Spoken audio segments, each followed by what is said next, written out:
যে মমতা বন্দ্যোপাধ্যায় একসময় ওয়াকফ বিল মানব না বলে রাজপথে মিছিল করেছেন। আমরা সিপিআইএম তখনই বলেছিলাম কি মমতা বন্দ্যোপাধ্যায় মুসলমানদের সঙ্গে দ্বিচারিতা করবে, এটাই মমতা ব্যানার্জির চরিত্র।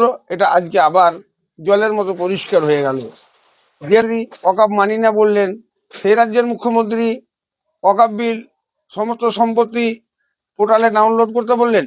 দেখুন তার চালটা কি। একদিকে হুমায়ুন কবিরকে দিয়ে 6 তারিখ বাবরি মসজিদ শিলান্যাস হবে, মুসলমানদেরকে আবেগময় করে দিলেন।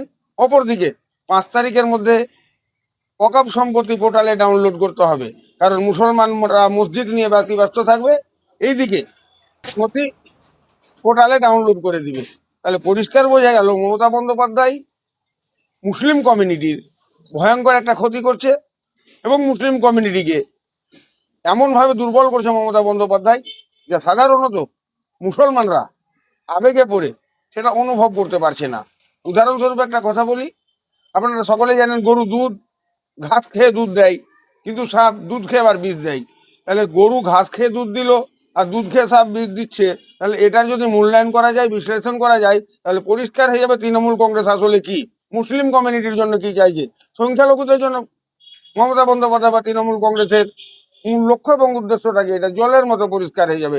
এই জন্য আমরা পশ্চিমবঙ্গের সমস্ত স্তরের সংখ্যালঘু সম্প্রদায়ের মানুষকে বলবো মমতা বন্দ্যোপাধ্যায় এবং তৃণমূল সম্বন্ধে অবগত হন, কারণ এরা মুখে এক কথা বলে এবং কাজের সময় অন্য কাজ করে। এই জন্য সমস্ত মুসলিম কমিউনিটির মানুষকে তৃণমূলের বিরুদ্ধে ঐক্যবদ্ধভাবে রাস্তায় লড়াই করে নিজের অধিকারটাকে ছিনিয়ে নিতে হবে। ওকাবকে যেমন বাজাতে হবে, অন্য অন্য বিষয়ে ওবিসিকে এ থেকে বি করে দেওয়া, এই সমস্ত দ্বিচারিতাগুলো তৃণমূল কংগ্রেসের বিরুদ্ধে যদি মুসলিম কমিউনিটির লোক গর্জে না উঠে, তাহলে আগামী দিনে মুসলিম কমিউনিটির ভয়ঙ্কর ক্ষতি হবে বলে আমরা মনে করি। মোহাম্মদ রফিকুল ইসলাম, সদস্য সিপিআইএম, ঔরঙ্গাবাদ এরিয়া কমিটি।